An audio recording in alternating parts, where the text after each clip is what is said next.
कभी होता है इतनी भक्ति, मतलब अश्रु आते हैं, लगता है सिर्फ ठाकुर जी और कुछ नहीं है। फिर 2-3 दिन ऐसा रहता है, फिर चेंज हो जाता है मन। भगवान कैसे बने? कि जन्म जन्मांतरों में भी हमने जो पाप किए हैं वो सारे पाप परिक्रमा में रखे गए एक कदम पर ही नष्ट हो जाते हैं। केवल गिनती थोड़ी ना करनी है। तुलसी जी का स्वरूप श्री वृंदावन का स्वरूप है। ये मन के स्वभाव है, इनके होने का मतलब ही मन है कि इंटेंसिटी कितनी है। अ सेल्फलेस सर्विस ऑलवेज मीन्स, जब कोई अच्छा इंसान बन जाता है तो आसमान से भगवान भी उसके लिए नीचे उतर करके आ जाता है। आप सबका स्वागत है। मैं एक निवेदन किया था कि आज एक जिज्ञासा सत्र रखा जाएगा। व्यासासन पर बैठकर तो कथा का होना चाहिए, इसलिए उसके बैठने से पूर्व वैसे तो मन हुआ कि अब कथा में प्रवेश हो, पर बहुत सारे लोग उत्साहित थे। हमारे यहाँ बार बार खबर जा रही थी, सो हमने कहा जब इतना उत्साह है ही तो इस अवसर को लाभ लेना चाहिए। और आपकी 2-4 बातें, हम वो भी कथा का ही अंग है। परीक्षित बीच बीच में प्रश्न पूछता है और सुखदेव जी उसका उत्तर देते हैं, तभी तो भागवत जी की कथा होती है। पहली बात, सब लोग अपना आसन लेकर बैठ जाएं। जो भी खड़े हैं सब बैठ सकते हैं। हम लोग प्रयास करें, हमने पहले भी प्रश्नोत्तर के कुछ क्रम किए हैं, तो जो पहले पूछ दिए गए प्रश्न हैं उन्हें आप सब जो नित्य के श्रोता हैं वो दोबारा न पूछें। जिसमें सबसे कॉमन, सबसे बड़ी इस समय दुनिया में वो प्रश्न जो मैंने हर मंच पर झेला है, वो ऐसी 2 चीजें हैं जो पता नहीं इस प्रकृति ने बनाई क्यों, प्याज और लहसुन। उसका प्रश्न लेके लेते हम थक गए, इसलिए हम उस पर 1, 2, 3 नहीं 100 बार बोल चुके हैं। इस बार मत पूछिएगा। उसके अलावा आपके मन में कोई भाव हो तो आप हाथ ऊपर करेंगे जब, तो कोई बालक आपको माइक लाकर दे देगा। मेरी विनती है, समय कम है और लेट होने से हम 2-3 से ज़्यादा, बस क्योंकि मैंने कह दिया था इसलिए मैं उसको पूरा कर रहा हूँ। कुछ लोग उसकी प्रतीक्षा भी कर रहे थे और उससे अच्छा होता है, एक संबंध हो जाता है। और हमें भी पता चलता है कि हम 6 दिन से जिनकी सेवा कर रहे थे वो कितने पानी में हैं। आप पाठशाला के बच्चे यहाँ बहुत से हैं, आपको हमने सुबह भी अवसर दिया था और पाठशाला में भी बहुत सारे प्रश्नोत्तरों के सत्र होते हैं। तो मैं पहले कहूँगा कि बच्चों के अलावा जो और सब लोग बैठे हैं उनकी कोई जिज्ञासा हो तो करें प्लीज़। मैं कोई तंत्र मंत्र वाला व्यक्ति नहीं हूँ, न षड्यंत्र वाला व्यक्ति हूँ। मैं तो केवल ठाकुर जी की गुरु आज्ञा से भागवत जी की सेवा करता हूँ। भागवत जी से बड़ी शक्ति किसी में नहीं है। तो अगर आप ये सोचें कि कोई मंत्र देने से आपकी बहू आपकी कंट्रोल में आ जाएगी, तो ऐसा कोई मंत्र इस ब्रह्मांड में बना ही नहीं है। और कोई बहू सोचे कि सास शांत हो जाए, तो राम जी को भी उसमें बड़ी कठिनाई हुई थी। आप कौन हैं? तो आपकी साधना पथ की कोई भगवत संबंधी जिज्ञासा हो तो आप हाथ उठाएंगे, कोई बच्चा माइक ले आएगा। प्रणाम गुरुजी। प्रणाम माँ। हाँ, हम बोल रहे हैं कि हम लोग परिक्रमा क्यों करते हैं वृंदावन में, इसका अर्थ मुझे समझ नहीं आती। अच्छा, तो माँ ने ये पूछा है कि हम परिक्रमा वृंदावन में क्यों करते हैं, उसका अर्थ हमें समझ नहीं आता। एक सीधी बात है कि जब भी हम किसी भी प्रकार की पूजा करते हैं, जैसे उसमें चंदन लगाना एक अंग है, आरती करना एक अंग है, जैसे भोग धरना एक अंग है, ऐसे ही उस क्रम में परिक्रमा करना भी एक अंग है। पहली बात, परिक्रमा भक्ति के क्रम का सर्वोत्तम स्वरूप है। जब भी हम कोई काम कर रहे हैं, प्रत्येक मंदिर, प्रत्येक स्थान पर परिक्रमा का विधान है। उसमें भी शिव जी की आधी लगती है। इस प्रकार हर एक देवता की परिक्रमा का भी नियम है। अगली बात हम आपसे ये भी कहेंगे कि इस पूरी पृथ्वी पर सब कुछ घूम रहा है। पृथ्वी सूर्य के चारों तरफ घूम रही है, पृथ्वी सूर्य की परिक्रमा लगा रही है। तो परिक्रमा शब्द का अर्थ होता है केंद्र, मतलब धुरी के चारों तरफ घूमा जाता है। तो हमारे जीवन की धुरी श्री वृंदावन की भक्ति हो जाए, इसलिए हम भगवान की परिक्रमा लगाते हैं। एक आचार्य जी, उस श्लोक परिक्रमा का कौन सा हमको फूट नहीं रहा, जब परिक्रमा यानी कानी च पा, हाँ, तो क्या श्लोक है? यानी कानी च पापानि जन्मांतर कृतानि च तानि सर्वाणि नश्यन्तु प्रदक्षिणायाम पदे पदे।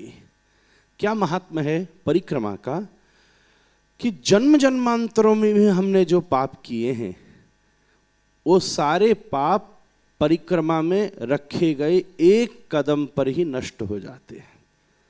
क्योंकि हम जब भी कोई कर्म करते हैं, उसका केंद्र कभी स्वार्थ होता है, कभी काम होता है।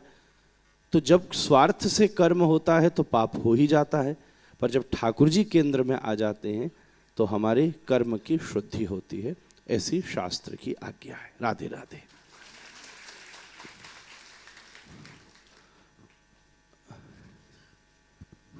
राधे राधे गुरुजी। राधे प्रणाम राधे। गुरुजी। प्रणाम माँ। गुरुजी, पहले तो मैं माला के ऊपर में जप करती थी, लेकिन आजकल मैं काउंटर पे करती हूँ, तो क्या मेरा माना जाएगा? ऐसा है। पहली बात माँ कि पहली बात, सबसे पहली बात कि भगवान का जप हो रहा है, यही सबसे बड़ी बात है, सबसे पहले। और तो माध्यम है, भगवान का नाम हम ले रहे हैं, कैसे भी ले रहे हैं, ये अच्छी बात है। दूसरी बात, इस विषय में हमारी जहाँ श्रद्धा है, उन गुरु जी से हमको इसकी आज्ञा लेनी चाहिए। क्योंकि प्रत्येक मंत्र के लिए कई बार मालाएं भी अलग अलग होती हैं। जैसे कोई शिव का उपासक हो तो रुद्राक्ष की प्रधानता है, लक्ष्मी के लिए कमलगट्टे की प्रधानता है, और सामान्यतः वैष्णव और वृंदावन और भक्ति के लिए तुलसी की प्रधानता है। कहीं कहीं स्फटिक की भी प्रधानता है भगवती की उपासना में। तो इसका मतलब यह है कि माला का कोई ना कोई रहस्य तो है ही। माला केवल नाम की संख्या के ज्ञान के लिए नहीं है, माला नाम का आसन है, ये समझिए। जैसे यहाँ आप सबके लिए आसन लगा है, ऐसे ही भगवान के नाम जो आप सुमिरन कर रहे हैं, मंत्र कर रहे हैं, आप जब उस मन के को पकड़ते हैं तो पकड़ते ही मानो वो नाम उस आसन पर बैठकर और आपके भीतर प्रवेश कर रहा है। इसलिए काउंटर चल गया आज के टाइम, 2-5 साल पहले तो था भी नहीं। पुराने जमाने में भी एक काउंटर आता था, आप लोगों ने देखा होगा, वो जो गोडाउन में नापने के लिए स्टील वाला खटर खटर करते थे लोग। तो हमको याद है एक जना ऐसे स्टील वाले से खटर खटर कर रहा था, तो हमारा दादाजी बोले, ना भैया ये क्या करते हो ना, केवल गिनती थोड़ी ना करनी है। तुलसी जी का स्वरूप श्री वृंदावन का स्वरूप है, और हमें एक प्रकार से वृंदा सखी वृंदावन का आश्रय लेकर भगवान का नाम स्मरण करना है। शास्त्र में कभी माला न हो तो उसके लिए भी एक समाधान लिखा है। कभी छूट जाए, रह जाए, या कभी हम ऐसी अपवित्रता में हो कि माला नहीं पकड़ सकते हो, तो उसके लिए कर माला करने का विधान है। आप, एक पुस्तक आती है गीता प्रेस गोरखपुर की, नित्य कर्म पूजा प्रकाश नित्य पाठावली, वो बड़ी अच्छी पुस्तक है, सब सनातन धर्मियों को रखनी चाहिए। उसमें तर्पण, यज्ञ, विष्णु सहस्त्रनाम जैसे स्तोत्र इतनी बड़ी आती है, यहाँ किसी भी गीता प्रेस की पुस्तक पर मिल जाएगी। उसमें नक्शे के साथ बताया गया है कि कैसे करमाला करी जाती है। दूसरा, निमाई पाठशाला में भी हमारी उसकी क्लासेस में बताया जाता है। आप कहीं भी किसी विज्ञजन से सीख लीजिए। अगर आपके गुरुजी ने आज्ञा दी है, जैसे कई संतों ने इस समय आज्ञा दे दी है कि काउंटर में कर लो, तो अगर आपके गुरुजी ने आज्ञा दे दी है तो जरूर कर लो। पर अगर आप मेरी बात मानना चाहते हैं तो मेरे गुरुजी ने मुझे जब नहीं कहा तो मैं आपको नहीं कह सकता। मेरे हिसाब से तो नॉर्मल करमाला और सर्वश्रेष्ठ तुलसी जी में प्रभु का नाम स्मरण करना चाहिए। राधे राधे। राधे राधे गुरुजी, राधे आपके राधे। कोटि में चरणों प्रणाम। प्रणाम। मैं बोल रही थी कि जैसे आप बताते हो कि एक बार काम- हमने ऐसा सुना, कोई वीडियो में ऐसे बोलता था, बोले हमारे चरणों में आपका प्रणाम। नहीं नहीं आपके चरणों में कोटि कोटि प्रणाम गुरुजी। हम तो ऐसा कहाँ हमने- है इस काबिल वो जो- बहुत देर तक हम हंसे, हमारे चरणों में आपका बता, आप हमारी माँ के समान बड़ी हो, दीदी हो हमारी, हम भी आपको प्रणाम कर नहीं सकते नहीं हैं। गुरुजी, आपको प्रणाम। हाँ हाँ। अच्छा गुरुजी, आपने कहा कि काम, क्रोध, लोभ, अहंकार, ईर्ष्या नहीं करना चाहिए। ये बात मैं रोज दिमाग में लाती हूँ, मतलब पहले से भी मेरा सुना हुआ है, बहुत चेष्टा भी करती हूँ, लेकिन फिर भी क्रोध आता है, लोभ भी आता है, ईर्ष्या भी आती है, अहंकार भी आता है। तो क्या करूँ जो इन सब चीज़ों से मैं दूर हो जाऊँ? मुझे नहीं पसंद है फिर भी आता है, क्या करूँ मैं? देखो माँ, उसका आना नेचुरल बात है, हमारे अंदर भी आ सकता है, आता भी है, हम आपसे झूठ नहीं बोलेंगे। बड़ी बात यह है, किसी भी चीज की सबसे पहले ये जांच करनी चाहिए कि इंटेंसिटी कितनी है। कम है। हाँ, वेरी गुड। देखो इंटेंसिटी कितनी है। हम भी नहीं कह सकते कि हमको भी काम, क्रोध, लोभ, मोह, मद, मात्सर्य नहीं होगा। और मैं कान पकड़ के कहूँ, मुझे नहीं लगता इस कलयुग के प्रभाव से कोई ही चैतन्य चरण का आश्रित जीव होगा जिसके मन में ऐसा विकार न हो। कलयुग के प्रभाव में तो सब में ही है, क्योंकि ये काम, क्रोध, लोभ, मोह, मद, मात्सर्य क्या है? ये मन के स्वभाव हैं, ये एक्स्ट्रा चीज नहीं है। इनके होने का मतलब ही मन है। तो जब तक मन है तब तक तो ये हैं ही। अब ये बात अलग है कि छीन ले हंस के सबका ये मन, सखीरी मेरो राधा रमन। अब ठाकुर जी मन ले जाएं तो फिर तो काम, क्रोध, लोभ, मोह कहाँ आने वाला है? तो पहली बात तो ये जांच करने की है कि उसकी इंटेंसिटी कितनी है। आएगा तो सही, पर ऐसा तो नहीं है कि वो हमें और दूसरे को हानि पहुंचा दे, कि अहित हो जाए। नहीं नहीं गुरुजी। और दूसरी बात सबसे इंपॉर्टेंट ये है, करत करत अभ्यास के जड़मति होए सुजान। कोई बात नहीं नारायण जी, करत करत अभ्यास के, अभ्यास करना चाहिए। आप जल से पात्र की शुद्धि होती है, भगवान का नाम स्मरण करते रहिए।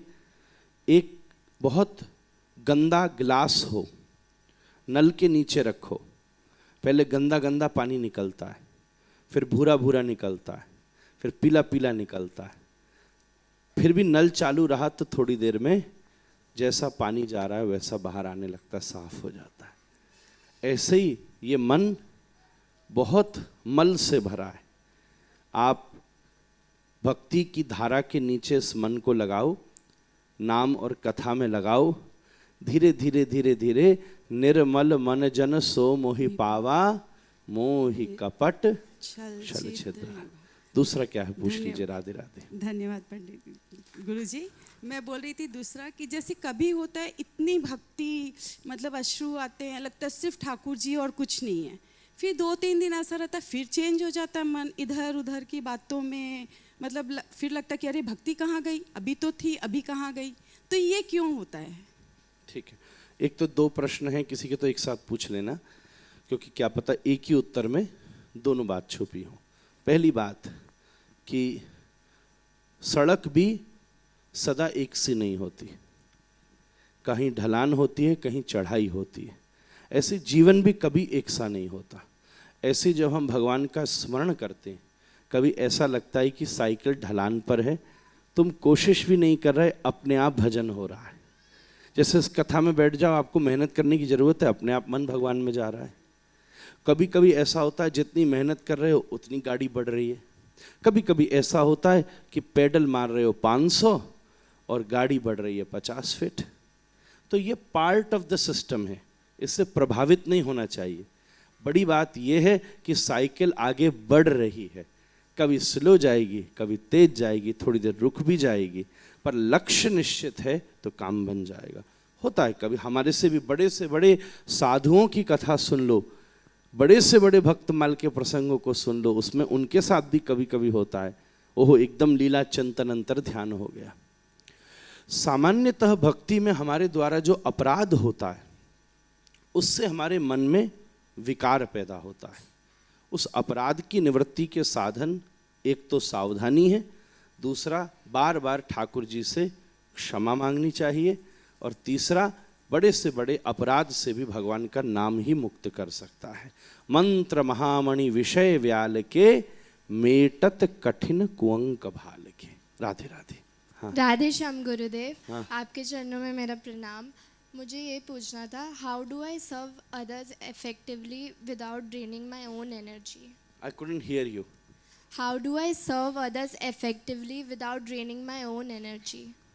How can I serve whom? Others effectively without draining my own energy. अच्छा, हिंदी में बोल बेचारा, हमको भी नहीं समझ में आ रहा।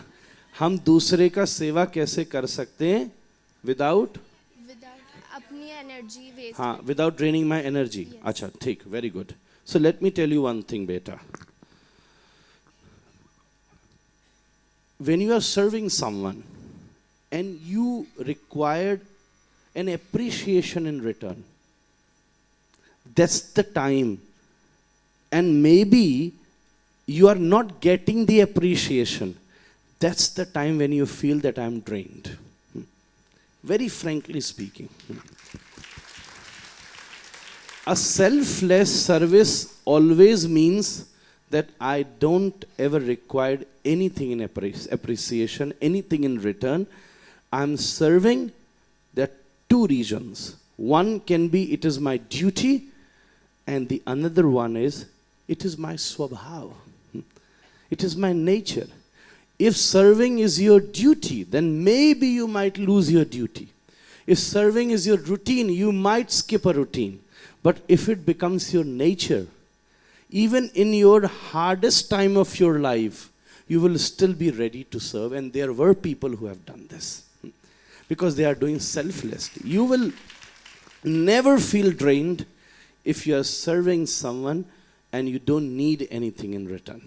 Radhe Radhe. राधे राधे। ठीक ভালো হয়ে গেল।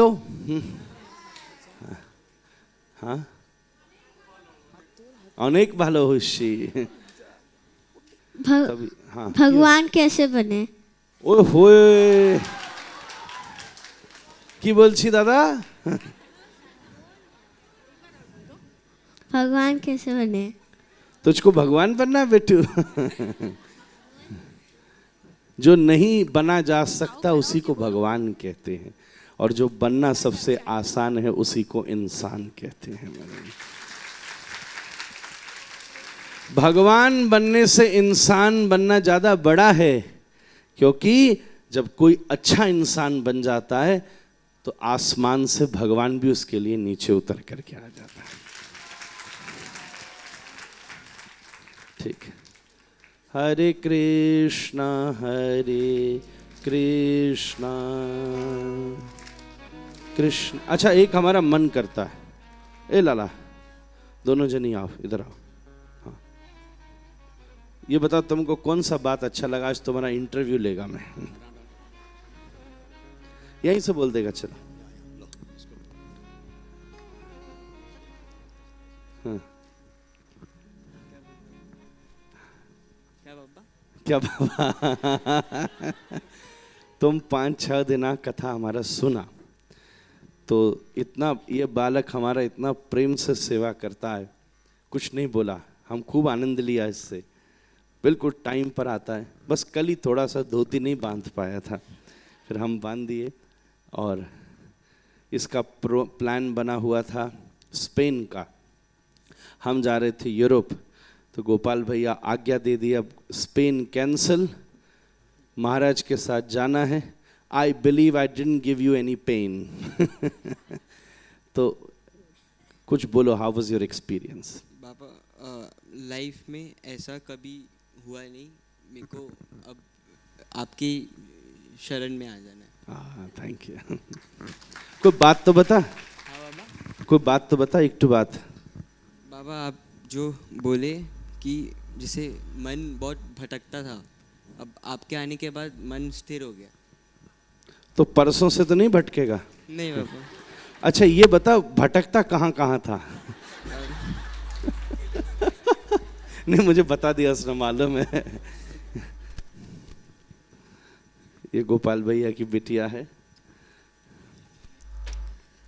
बाबा आप जैसे बोलते हैं that God is the creator and of course we are the creation, so we should understand that we have come in this life to do some work. I mean there should be a purpose in life. We cannot be purposeless. I mean there should be a motive in life as you taught us. And I feel that we should lead our lives with some purpose, with some motive, and yeah, and make our karma good.